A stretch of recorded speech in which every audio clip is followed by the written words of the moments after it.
Okay. All right. No worry.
I can hear you, Raphael. Great. That's fine.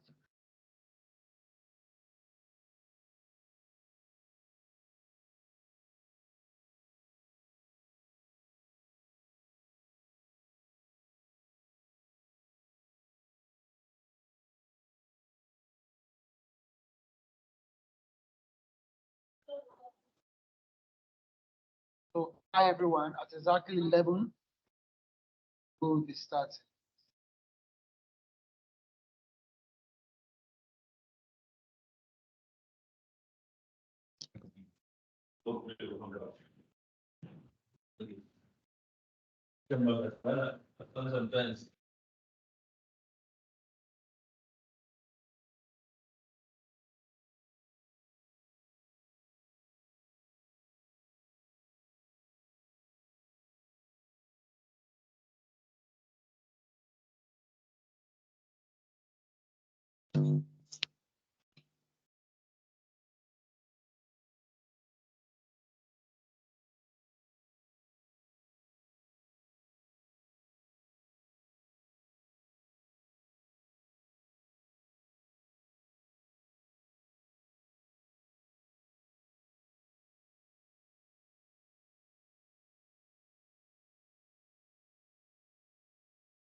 Kevin, are you ready? Do we have Nurein?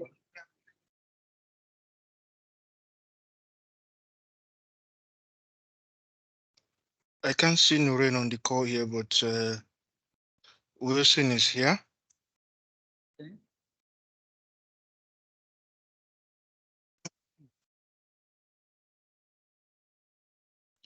So can we give them few?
Raphael, are we ready?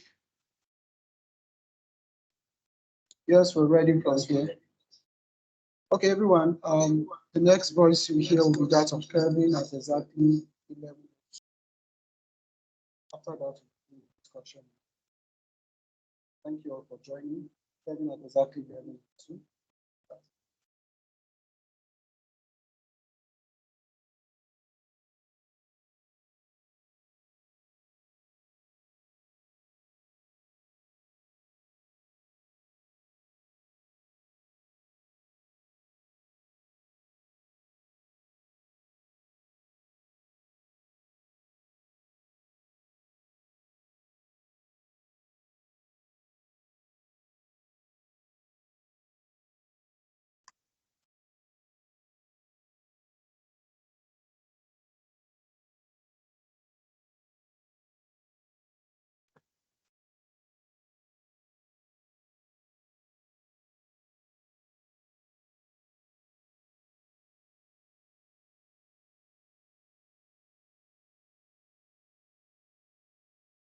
So I would like to ask Wilson, Nurein, and Kevin, please leave your camera on while the rest and turn off your cameras.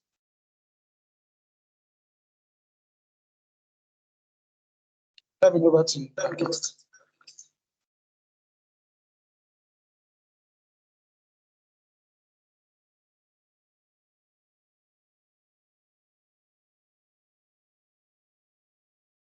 Hello, good day, everyone, wherever you're watching us from.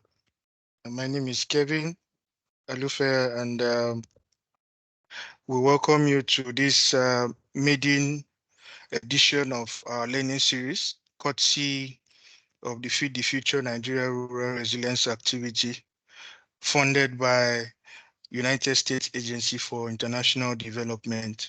The Feed the Future Nigeria Rural Resilience Activity is a consultant partnership between Mercy Corps, Save the Children, and IFDC.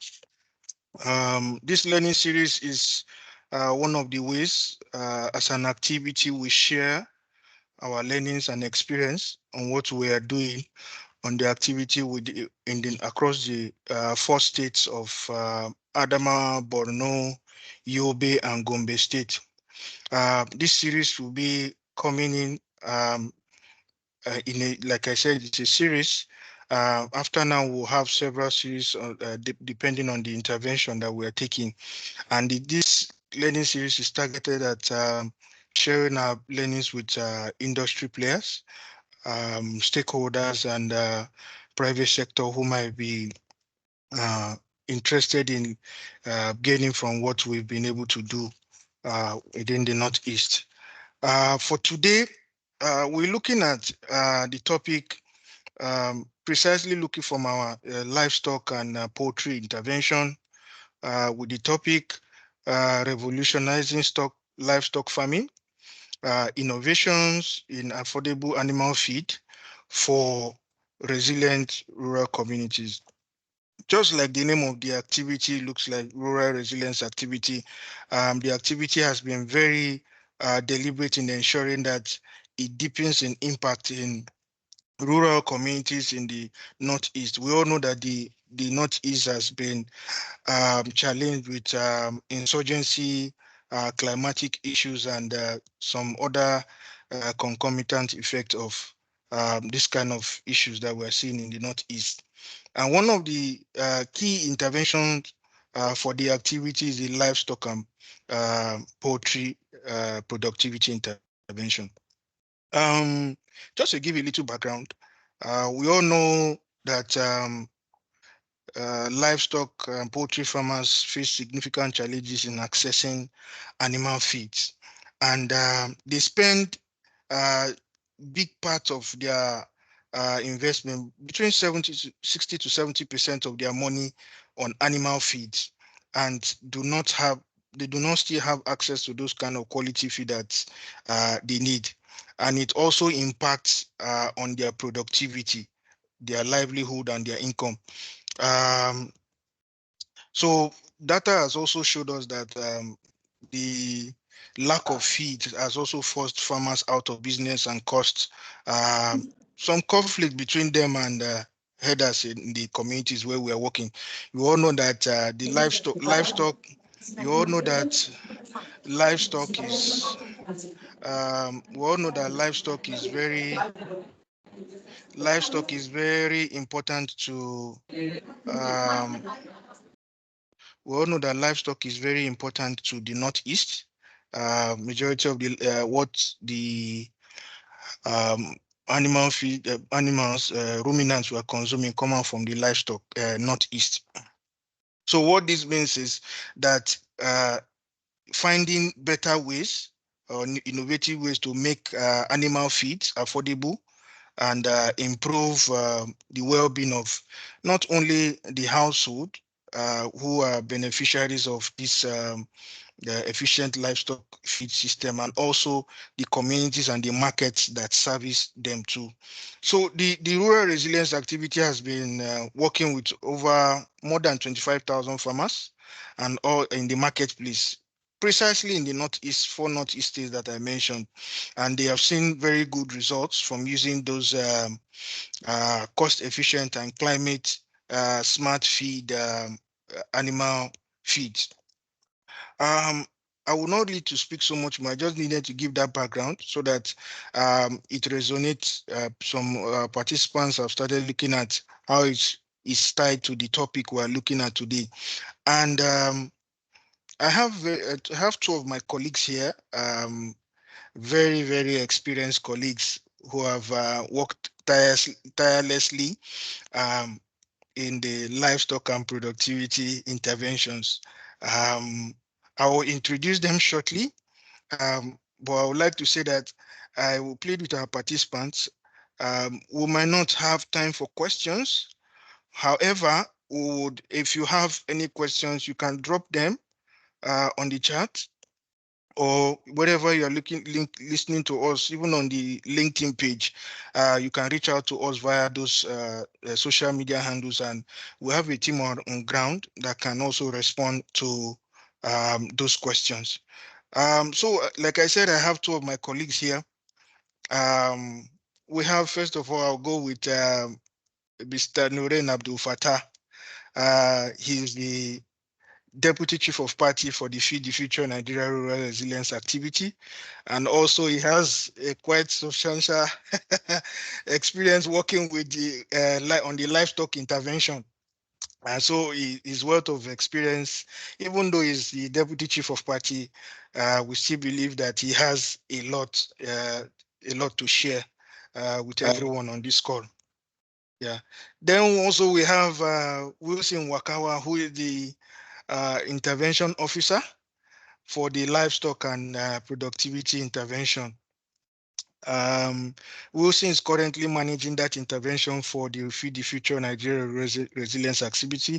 He's also going to bring to bear contextual experience, on the ground experience while working with partners, and also ensuring that he drives home these innovations, that he's seeing the kind of results that we are seeing. Um, I would we will try as much as possible to keep within the time of this call. And I'll plead with our colleagues, please do not be angry that we're not taking live questions. Like I said, you can drop them. My colleagues here will also respond at some point in the on the call. So I'll be taking some set of questions, and my colleagues will do their best to respond as much as possible. I will start with Mr. Wilson Wakawa. Mr. Wilson, thank you for giving us your time to share your experience. Like I gave in my intro about you, you have the on-ground experience. You deal daily with these people. So I'll start with how well do you think the innovation around feed formulation has performed, looking at the context where you are working? Thank you. Okay, thank you so much. Thank you so much, everyone. Thank you, Mr. Kevin, for that wonderful introduction. And I'm so happy to be part of this initiative. And thank you, everyone, the audience, for your time. And I believe that all of us will learn a lot here. So I don't want to go back to start talking about the constraints, because Kevin already gave us some kind of constraints that led to this innovation. So I just want to talk about how well this feed perform. You know, before talking about the performance of feed, how did you even know that the feed performed? You need to go back a little bit and see how were the farmers performing, how was the feed performing in their livestock before now, and then during the intervention. So just like Kevin rightly said, you know, some of the things that are associated to this livestock industry, livestock sector, you know, especially when it comes to the small scale farmers. You know, most of them they face the challenge of feed. You know, the cost of feed made so many farmers drop in the business. So looking at it, we now start as an activity and then design the program. We're looking at, okay, one of the major drivers of this innovative solution, I know, is the nutrition. How can these farmers get access to the right nutrients, you know, right feed, and they have access to this quality, being it quality, and it has to be affordable and then adequate animal nutrition. So we now start and then see, okay, how can we now make this thing work? We now, okay, say, okay, just hire the consultant who's a nutritionist, and we started with a few livestock feed vendors. At the end of the day, directly we trained like 105 across the four states we're implementing, which is Adamawa, Borno, Yobe, and Gombe. So from there, these guys step down the training to others. You know, we now see, okay, how we now make some kind of survey, have interaction with the farmers. You know, even the consultant took some data. You know, the feed millers, food millers. You know, looking at their previous performances. So with training, and then they've adopted. You know, through that, we now go back and then start having those kind of survey, and then looking at it, the performance of feed proves so well in these livestock farmers. For example, we had some interaction with other farmers who were previously, for example, they gave us an example that before this intervention, they used to they used to fatten their ram at a bit larger period. But now with the intervention with the formulation, you look at it now, they've reduced the days of fattening, which also save them cost. So these are the kind of things that we've tried to see that, okay, this feed really performed well. We through also other demonstration centers, we also established some demonstration centers serves as any hub. You know, the farmers will come and then learn from those people that are in charge of the hubs. They now see, okay, we have other livestock that are there, which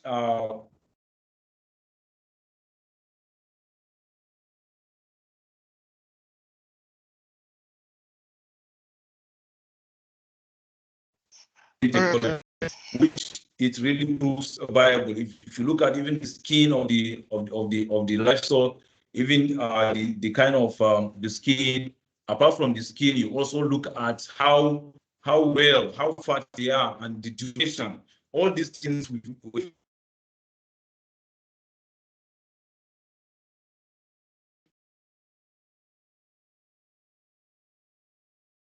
I think I have a bit of a challenge, connectivity. There are things that we try to consider. Okay.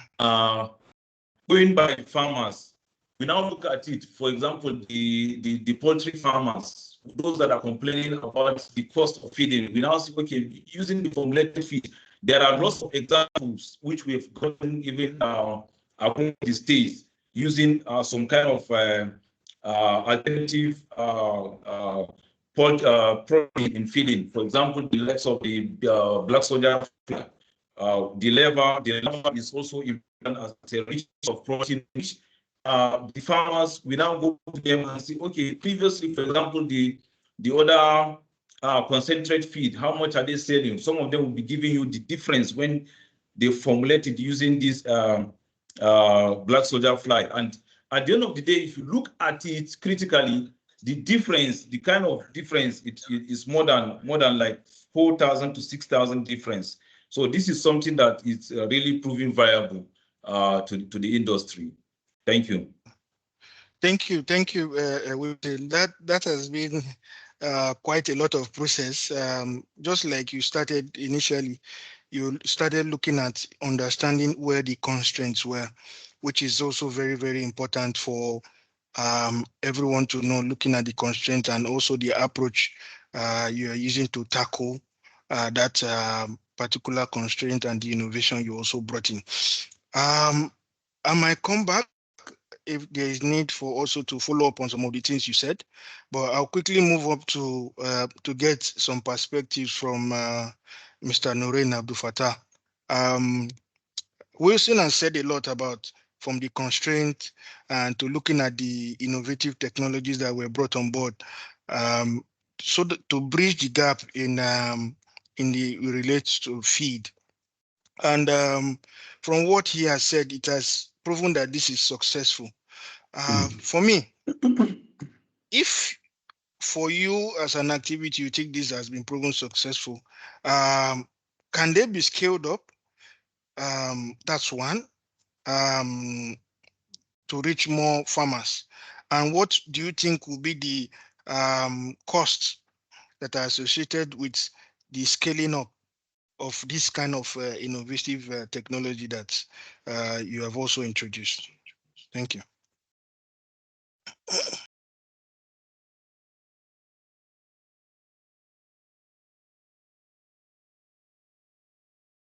Yes, Mr. Nurein, can you hear me? Okay, is that question for me? I thought it's for yes. Wilson. Yeah, you can go ahead, but Wilson will also get his own perspective to it. Okay, like Wilson mentioned, if we have proven that these innovative technologies for feeding livestock have really been viable, have really been effective, the question of scaling it up comes to mind. So I think the first is to popularize this technology because of the viability and the benefits that have already been proven to farmers who have practiced it. Investment should go into popularizing it, making it known to more farmers. And this can be done through several approaches, depending on what is obtainable within the communities where we operate. Where activation events can suffice, an event where you bring together different farmers and different value chain actors, come see the performance of these products, pitch the products to them. Of course, you have more people trying to adopt these technologies. And of course, another thing that can be done to scale this is to invest in demonstration centers. Demonstration centers for livestock are very much similar to the demo plots we have for crop production. And one of the major objectives of establishing demonstration centers is for farmers to come, see the performance of these animals and compare the performance of these feeding technologies on animals and compare with whatever practices they currently have. Because if you study the psychology of farmers, they believe in what they see more than what they hear. If you spend the whole of your time explaining things to farmers, farmers prefer to see, and that is what the role of demonstration centers are. Okay. Farmers come there, they see the performance, and I can tell you the adoption rates will increase. Before you know it, more and more people will adopt. Of course, information is power. Working through livestock clusters, producer organizations, among others who are into livestock production is also key. Give them the information, link them to sources where they can see and practice some of those feeding technologies is a way to go if we must scale these innovative and viable technologies. Thank you, Anufa. Yeah, thank you, Mr. Nurein. So Wilson, the everybody is trying to drive costs of production down as much as possible. I'm talking with respect to scaling this innovative technology. You've talked a lot about the technology. I want you to add on to what bear your own perspective with respect to scaling it up. How well do you think that these associated costs that we're talking about, just as Nurein has mentioned, we can scale up this technology? And also, as much as possible, do you think what more do you think can be done with regards to that area? Yeah, you're on mute. You're on mute.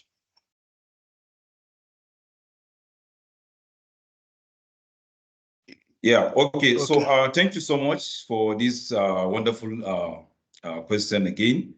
So when you talk about the scaling, one of the easiest way, which I think for to achieve scale is through partnership. So for rural resilience activity, we try to see how we partner with private sector partners that are within the livestock industry who are also into the ruminants and poultry feed value chain.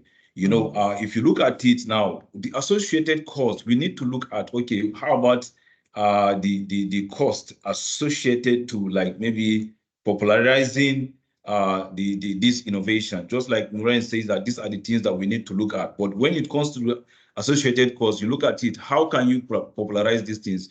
He made mention of activation events. So what are the costs associated to the activation event?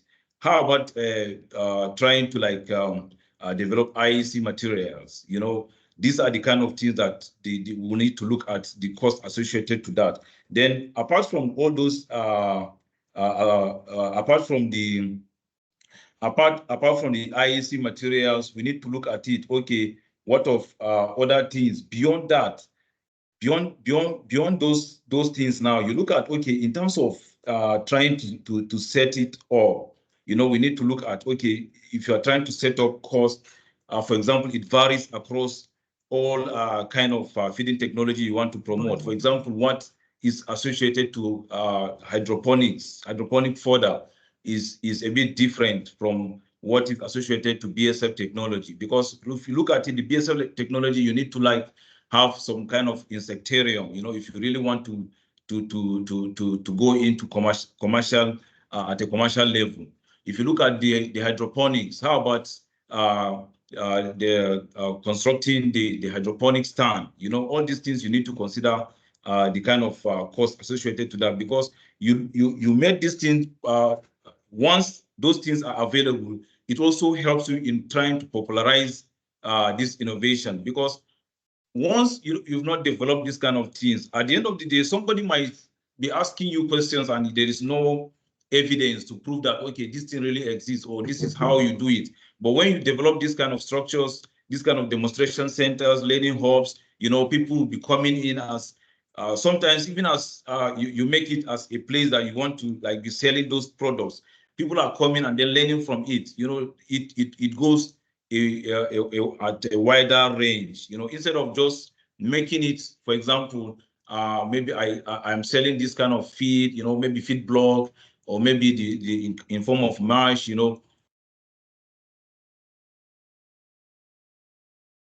these things. But when it's a bit feasible and then people see how you do these things, sometimes maybe as they come, maybe you are even maybe watering these things and then they see that, okay, this is how these things perform. This is how these things are being done.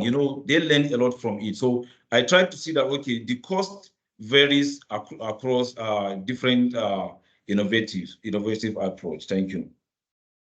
All right. Thank you very much. Thank you. I know you highlighted at some point the role of partnership in also ensuring that you scale this. Maybe if time permits us, I might come back so that you can expand on that point. I'll quickly move to another very key issue around the effect of this innovation. This really wraps its head around the issue of how it has been able to drive down conflict within the communities, most especially communities where you have farmers and herders. So my question goes to Mr. Nurein. Um, what do you think are the what positive effect do you think these innovations bring to farmers' incomes? For the livestock farmers, their household, and also speaks to their resilience as a household. Then generally mitigating conflicts within the community. I know you have also an experience in also conflict mitigation.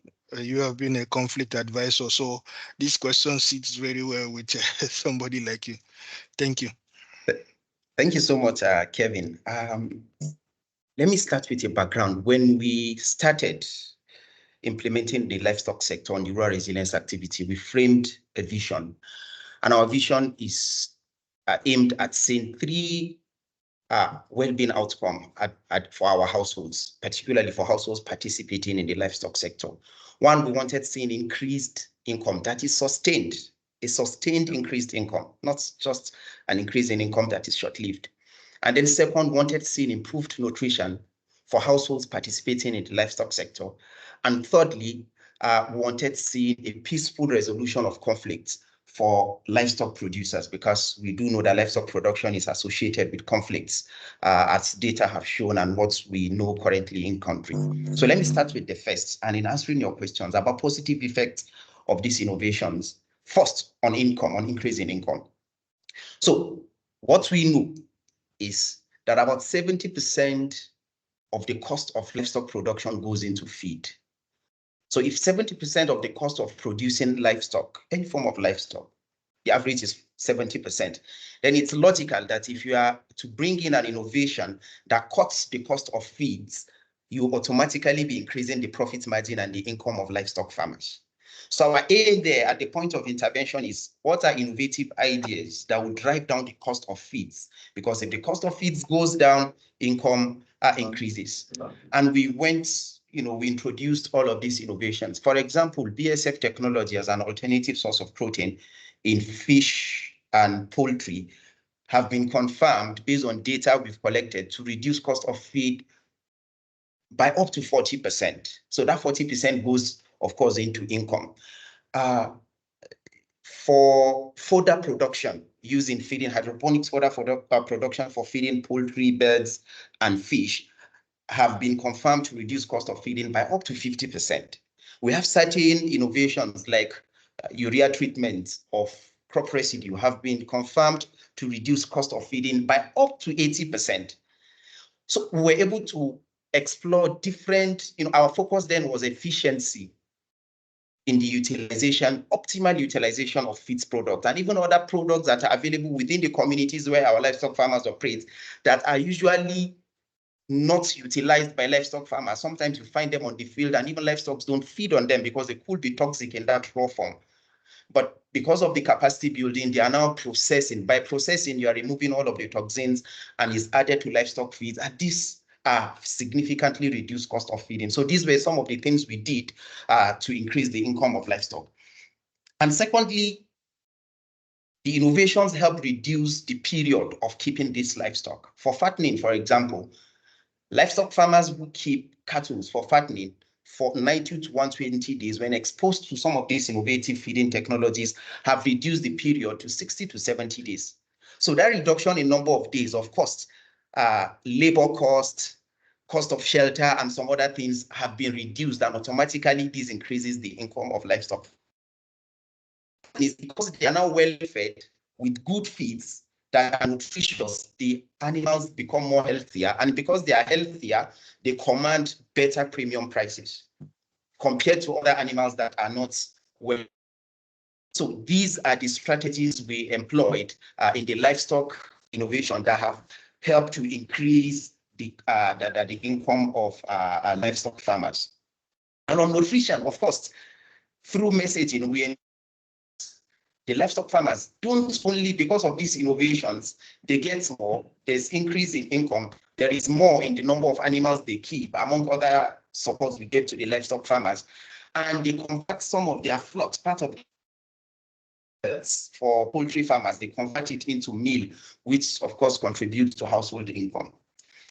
And to answer the part of resilience, how these innovative feeding technologies have contributed to household resilience. We know that most of the livestock farmers we work with don't only depend on livestock as the source of income. So they have other sources of income. They are either livestock farmers and micro enterprise owners, or livestock farmers who also double as farmers. And because of the cost of feeding, some of them begin to drop in livestock production, or this particular stream of income for livestock production is threatened. So what we did is to strengthen that stream of income. And by strengthening that stream of income, you are further strengthening one of their sources, their source of resilience, their source of income.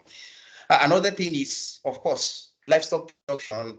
The more they pay attention to the livestock production, the more they have better flocks that can serve as safety nets for them. So this is how we've been able to increase their resilience.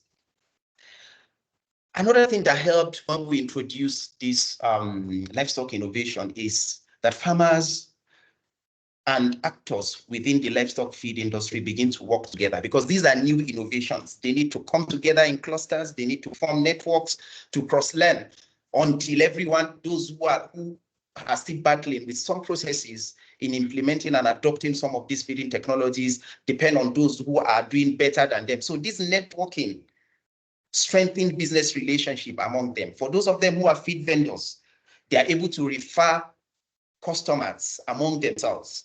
For those of them who are farmers, they're able to link up with others to learn. So you see, this is helping to strengthen social capital, strengthen business network among actors in this space. Now, to the third part of the question that speaks to conflicts. Of course, we all know that one of the major conflicts that bedeviled this nation are issues of farmer-herder conflict. For us, when we came, we asked ourselves critical questions. How can we use livestock feeds to reduce conflicts among farmers, crop farmers, and livestock farmers? So, and one way is to reduce the cost of feeds and make feeds affordable to livestock farmers. One of the reasons why people go on open grazing is because they feel they cannot afford the cost of feeding animals. Now that they're exposed to cheaper and quality sources of feeding, the tendency of open grazing reduces. And this is something data have shown us. There are evidence.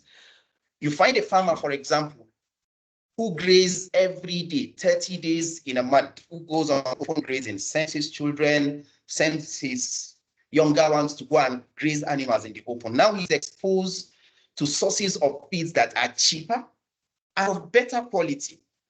So he's able to reduce the number of days he's grazing from 30 to sometimes 20, sometimes 15. Yes, we have those who eliminated open grazing completely, who don't engage in open grazing, but we still have some of them who are not able to eliminate it completely, but reduce the number of times they go on open grazing and have time for better things.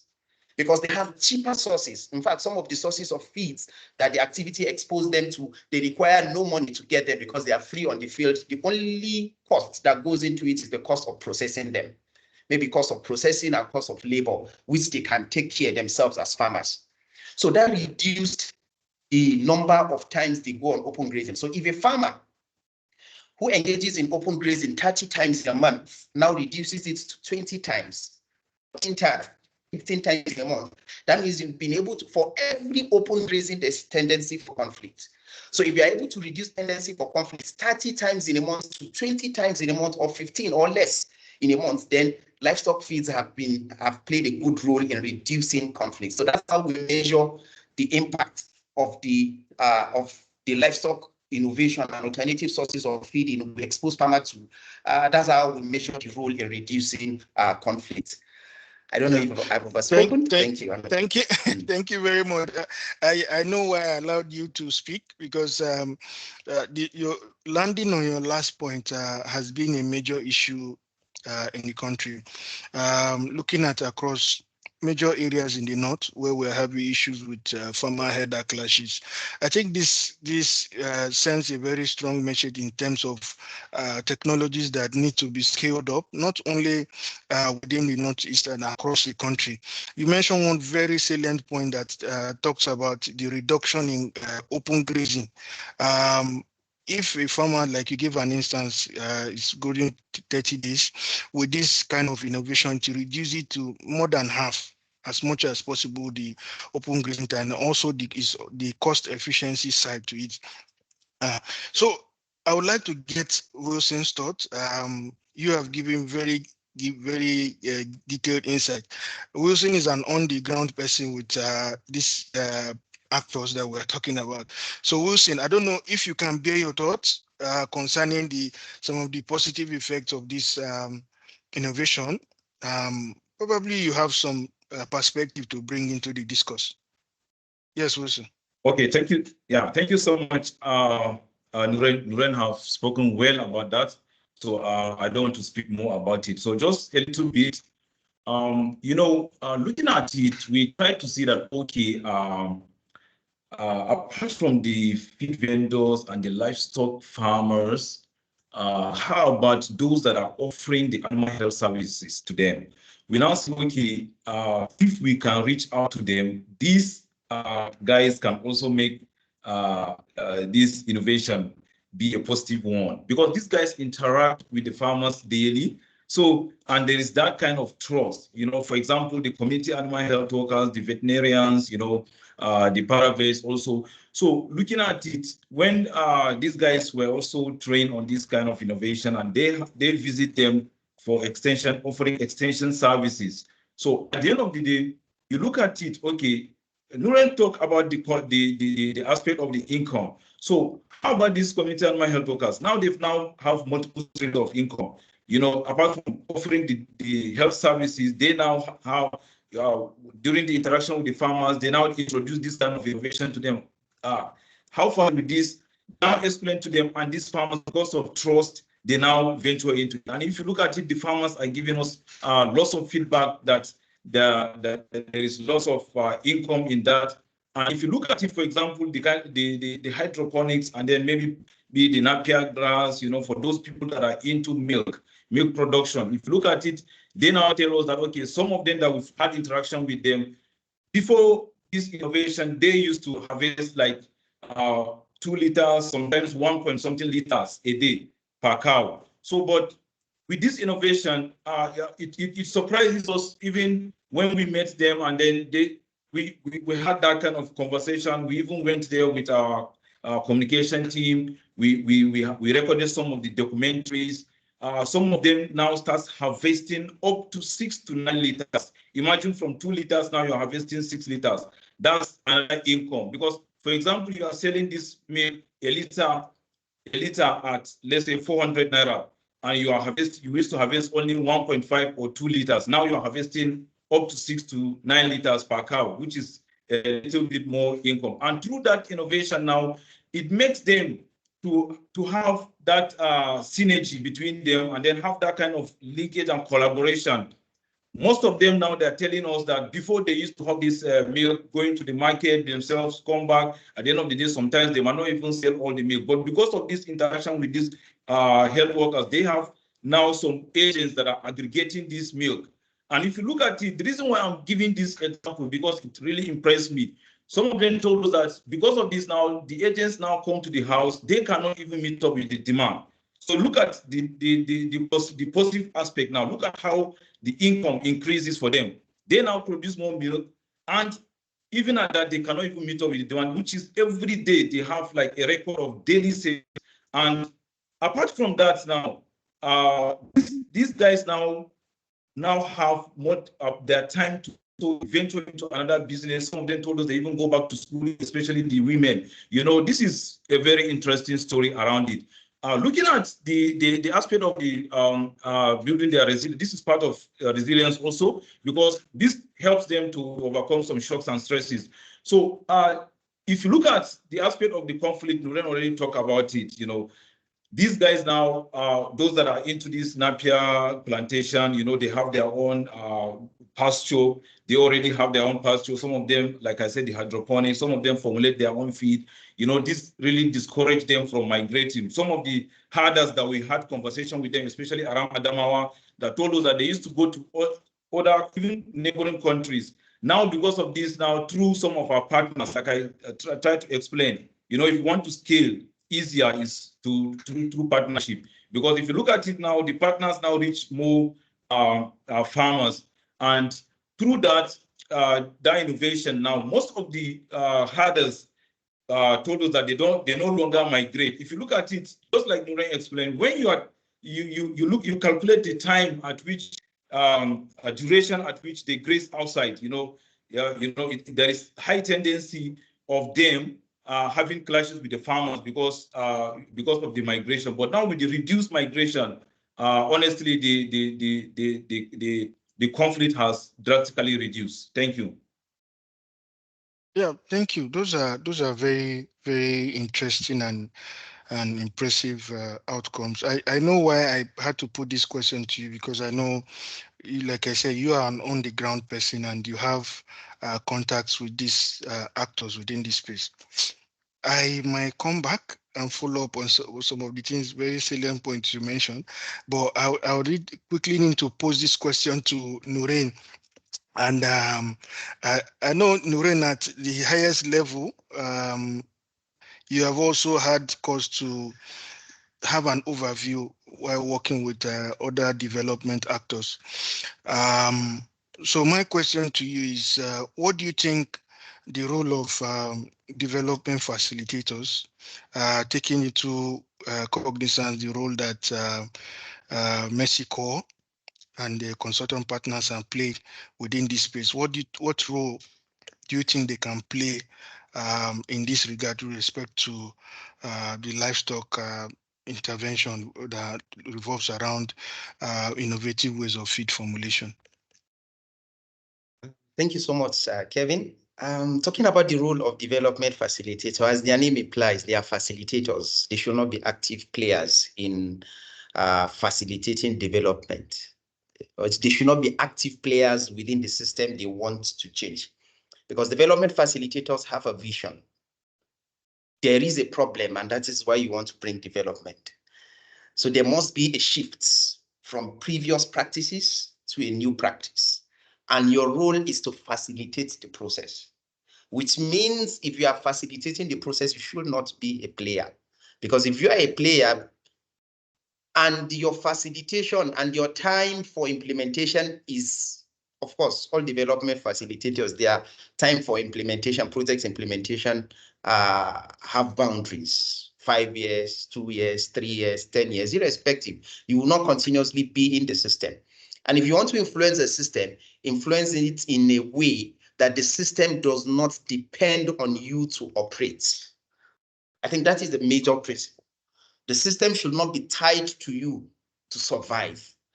Do it in a way that the system continuously works better with or without you. You are only coordinating, you are only facilitating. If you want to start, it is important to identify the right leverage. Because if you look at a system you want to facilitate development in, and that's what we did on RRA. What is the right leverage? There are 1,001 things you can do, but not all of those things will give you the best result. Some things can only create a very small result, more like a storm in a cup. Nothing significant coming out at the end of the day. So I remember back then when we were framing our visions, developing result chains, the key conversation then is, as a development facilitator, applying the Pareto principle. Everybody on RRA knows the Pareto principle. My colleagues on RRA will agree with me. We've always asked ourselves, what are the 20% things that you will do that will give you 80% of results? You can be doing 80 things and maybe to give you only small results. So your ability to identify those little things you can do, because you can't do everything. But what are the few things you will do 20% or even less than 20%, but it will give you output of 80% at the end of the day. That is about identifying the right leverage. And when we're developing and co-designing some of these things, those were the critical questions we always ask. If I do this, what is the potential for it to give the right impact? What will be the result? You need to envision the result of whatever you are doing before you apply. So if you apply that principle, which we did apply. So when we came to the feed industry in Northeast, we felt, where is the point of entry? So we got an expert in animal nutrition who helped us scan the feed industry in Northeast Nigeria. Who are the actors? What is available? What are sources of feeds available? What is the utilization rate and the utilization style? Is there efficiency in the way farmers are utilizing it? So he was able to put together all of these, and we, together with that expert, came up with a business case. We didn't stop there. We brought together actors in the industry, from livestock producers, feed vendors, even regulatory agencies from Ministry of Agric. Every actor that operates across the value chain, we brought them together and say, okay, this is what we have accessed in Northeast Nigeria. These are the issues. And we got input from them before we came out with an approach. So that is very, very critical. And this is the learning we have generated on RRA. And I believe for every development facilitator who really wants to get the best results needs to go this way. Sometimes you might assume these are the problems, and they might not necessarily be the problem. Before we engage the stakeholders in design, there are some assumptions we had that these are the issues. But by the time we had conversations with them, we realized that those were not even the major issues. And that helped us to identify the right points. So we realized capacity building and information is very powerful if we must bring the right change. So we said, oh, how do we start? We can decide to go and train farmers, but we felt training farmers will not give us the best result. Who are the best to train? Yes, we train some farmers. So we identify the market actors who are the feed vendors. Because we do know anybody, even herders, have some level of connection to feed vendors. Because when there are no available free fodder, everybody comes to feed vendors, feed sellers to buy feeds. So if they are the champions of change, then you can be rest assured that the system will absorb these feed innovations in the right way. So we brought them together, built their capacity on efficiency in feed mixing. So they understand the nutritional components of feeds and not just serving feeds to animals. Sometimes serving maybe only carbohydrates. So they know what is the right mixing. And we begin to do that. And they took up some of these challenges. They begin to include these new innovations in their product offerings. When farmers come, they sell what they traditionally sell to them, and they make available some of these improved technology. And when farmers try these products, they enjoy it, they see results, and they come back, and before you know it, they begin to have that shift from the traditional feeding method to a new feeding method. We also worked across partners, established demonstration centers, like I mentioned earlier, but not us doing it, through some of our partners. The farmers can come, because that is the psychology of a farmer.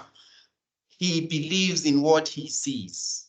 They come there, they see the performance of these new feeding technologies, they go back to their houses, they adopt it, they go back to their farms, and they adopt those feeding technologies.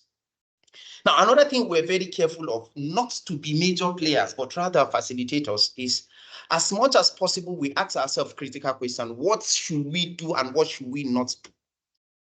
And even those things we should do, how long should we do them? For example, we agree that if we must train, maybe that will be at the initial stage. So we train some.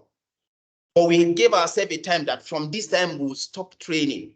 We want others, because as market facilitators, after 5 years, we are out of the system. If we are out, who continues the training? So we ensure that the market facilitators have the capacity to continuously offer this training, and they have incentives for it.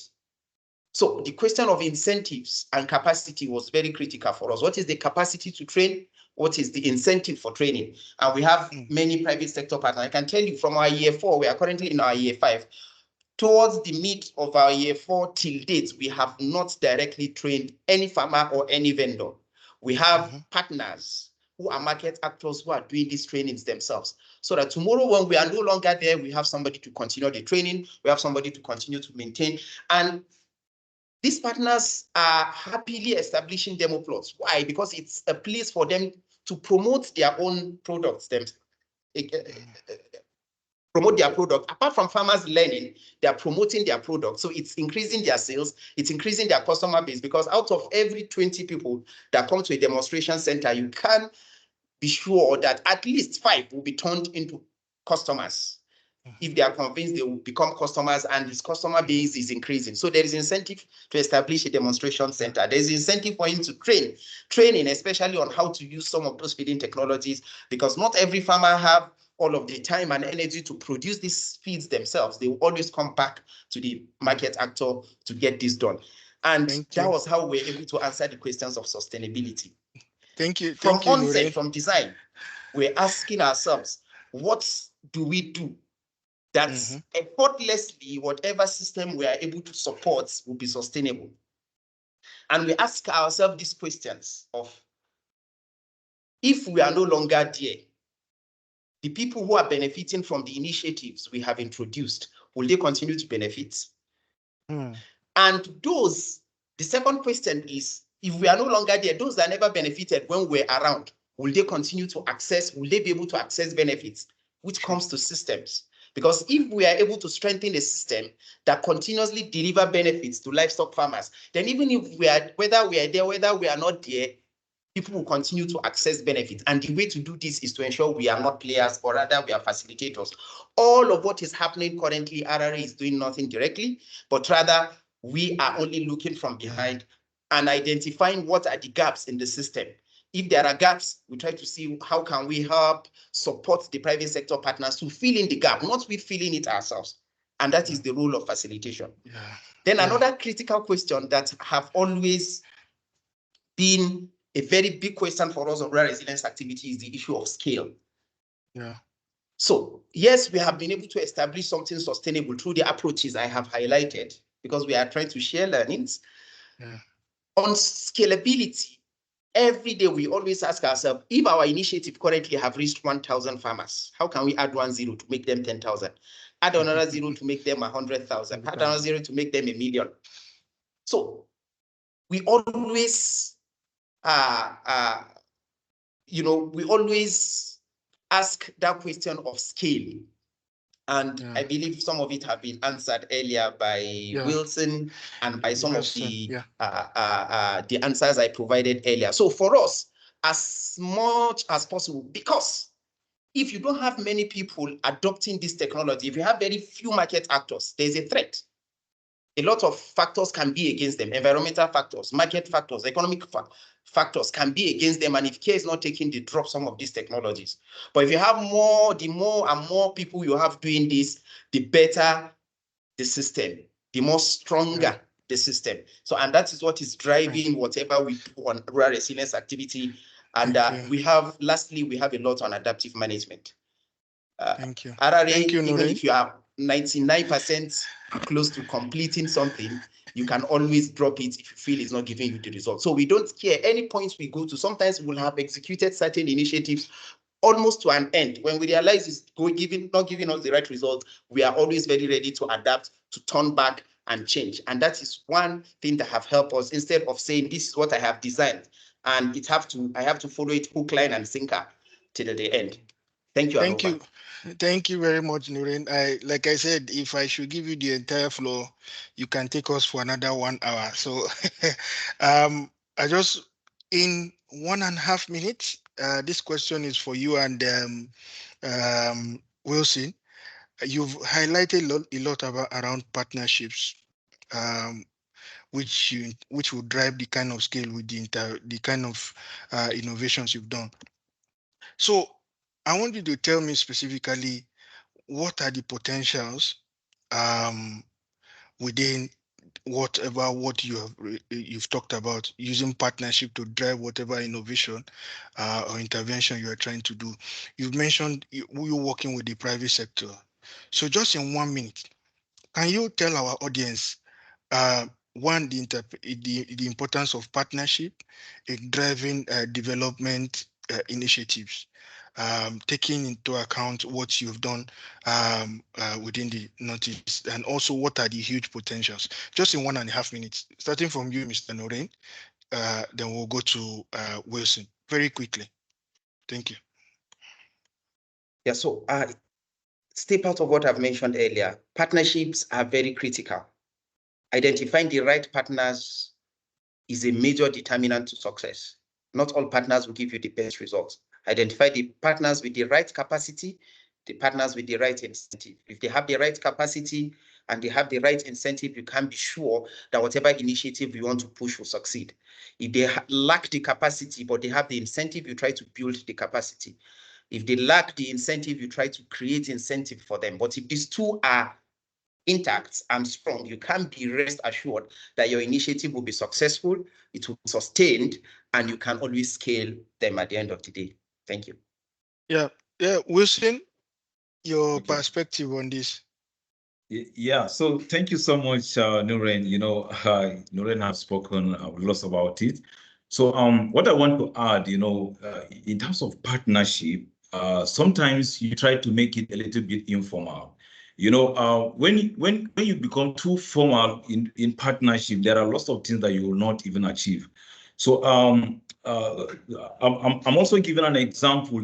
When you look at the kind of partnership RRA has done, is so wonderful to the fact that, one, we started from the co-creation. Apart from the identification, you've identified the partners, the right partners that are into this value chain that you want to partner them with and then you now sit down with them and then do the co-creation. You look at it. What are the things? From there, you already know their strengths. You know what they are capable of. You know what they cannot. There's no point in forcing things that you know that it cannot work. So if you look at it, the co-creation is also a plus. Sitting down together, designing it together, looking at it together, and then, like I said, trying to be a little bit informal. During the implementation, there are lots of things that if you go too formal, then the process will take you a longer period. Thank you. All right. Thank you very much, Wilson and Mr. Nurein. These are colleagues who have, even by the words that are coming out of your mouth, you know that at the tip of their palms, they have every information about what they are doing in the livestock and poultry intervention.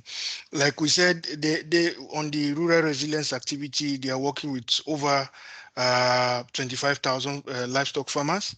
And most of the things that we're talking about in terms of the innovation that has revolutionized the feed industry is what is also driving down conflict within the areas where we are working.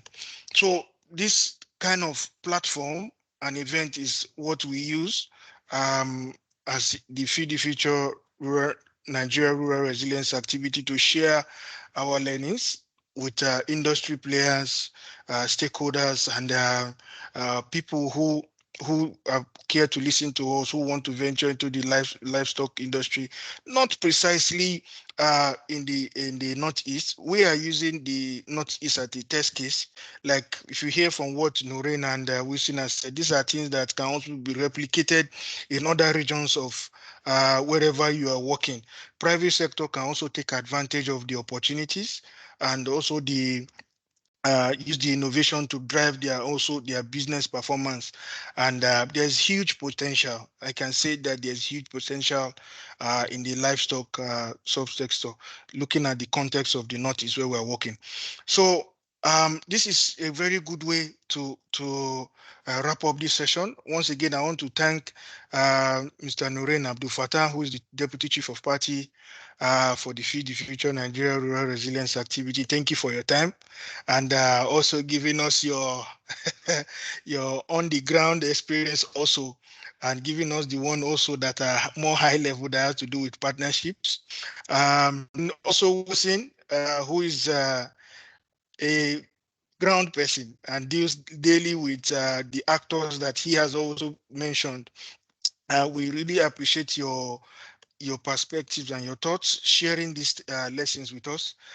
We believe that for our participants that this will be very, very valuable while designing livestock interventions across programs, and also for private sector who want to firm up their business case with respect to the livestock industry. I would like everyone to also keep a date with us.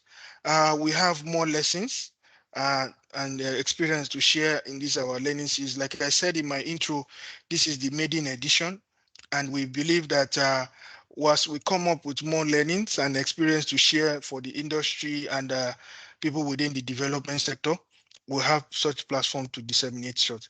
So at this point, I would like to sign off from this event. And also, like I said, keep a date with us. We'll have more to share from the interventions we are doing in the notice. Thank you, and see you next time. Thank you. Thank you. Bye-bye. Thank you. Okay, everyone. Thank you and bye.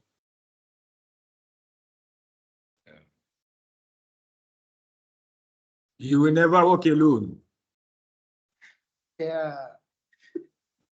There is reason.